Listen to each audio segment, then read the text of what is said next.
नमस्ते। आईएएस अधिकारी पूजा खेड़कर पर कार्रवाई की शुरुआत हो गई। 10 दिन, 20 दिन, 25 दिन में उनकी नौकरी जा रही है। सब कुछ तय हो गया। लेकिन इस देश में एक ऐसा भी आईएएस अधिकारी है जिस पर जांच हुई, तय हो गया, यह निकल कर आया कि इस आदमी का जाति सर्टिफिकेट फर्जी है, इसका इनकम सर्टिफिकेट फर्जी है, फिर भी कार्रवाई नहीं हो रही है। 4 साल हो गए। पूरी कहानी आपको बताता हूं। आप बताइए कि यह क्या है? राजनीतिक भ्रष्टाचार है, नेग्लिजेंस है, वोट की राजनीति है, केंद्र और राज्य का टकराव है, या क्या है? देश की जनता यह जानना चाहेगी कि 4 साल के बाद भी इस आईएएस अधिकारी पर कार्रवाई क्यों नहीं हो रही है, जबकि सब कुछ साफ हो गया है कि यह आदमी भ्रष्ट है, इसका इनकम सर्टिफिकेट फर्जी, जाति फर्जी, फिर कार्रवाई क्यों नहीं? दोस्तों, 2016 में यह युवा आईएएस अधिकारी बना। इसकी ट्रेनिंग भी हो गई।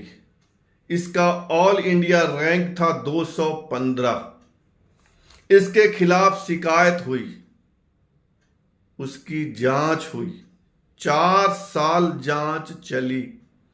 4 साल के बाद यह दिखा, यह तय हो गया, यह प्रमाणित हो गया, यानी 2020 में कि इस आदमी ने जो इनकम सर्टिफिकेट दिया है, जो परिवार की आय बताई है, वह फर्जी है। इस युवक के परिवार की आय थी 28 लाख सालाना, और इसने जो प्रमाण दिया था उसके अनुसार इस युवक के परिवार की सालाना आय 1,80,000 बताई थी। बहुत बड़ा घपला।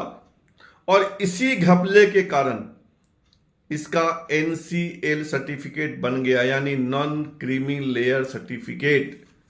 इसके बाद ही आरक्षण मिलता है।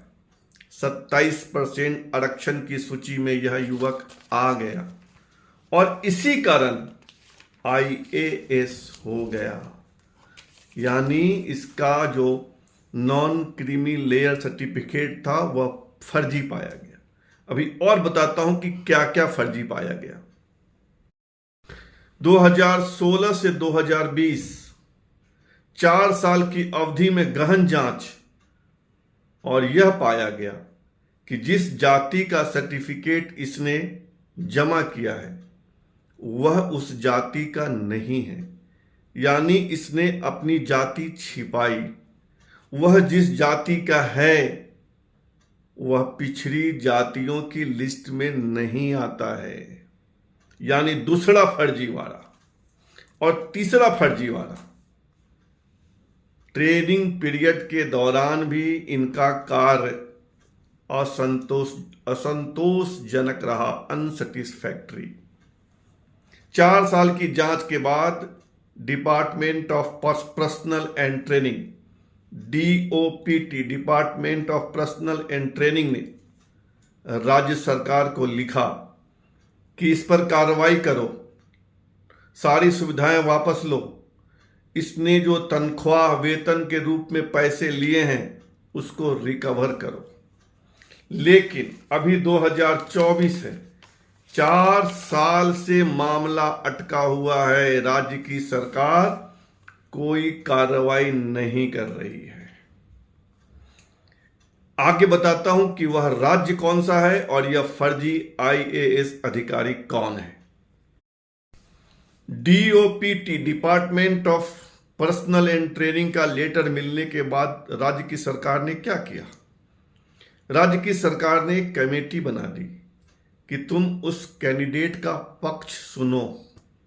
2020 से 2024 उस कमेटी ने अब तक क्या किया पता नहीं। और इस कारण इस फर्जी आईएएस पर कोई कार्रवाई नहीं हुई है। इस फर्जी आईएएस का नाम है आसिफ के यूसुफ, और जिस राज्य सरकार ने कार्रवाई नहीं की है वह है केरल। मामला राज्य वर्सेस केंद्र का बन गया है। इसीलिए मैंने कहा कि आप बताइए कि यह क्या है। नेग्लिजेंस है, भ्रष्टाचार है, कोताही है, वोट बैंक है, क्या है? आखिर आसिफ के यूसुफ पर कार्रवाई क्यों नहीं हो रही है? पूजा खेरकर पर तो त्वरित कार्रवाई हुई, 7 दिन के अंदर जांच हुई, कार्रवाई की शुरुआत हो गई है। आसिफ के यूसुफ पर क्यों नहीं? जवाब केरल की सरकार को देना होगा, क्योंकि केंद्र का कहना है कि वह तो रिमाइंडर स्टेट गवर्नमेंट को भेज रही है। आप बताइए कि आपकी क्या राय है इस मुद्दे पर। फिलहाल इतना ही। आपसे आग्रह है कि आप हमारे इस चैनल को सब्सक्राइब कीजिए, ज्वाइन कीजिए, लाइक कीजिए, शेयर कीजिए और कमेंट भी कीजिए। धन्यवाद।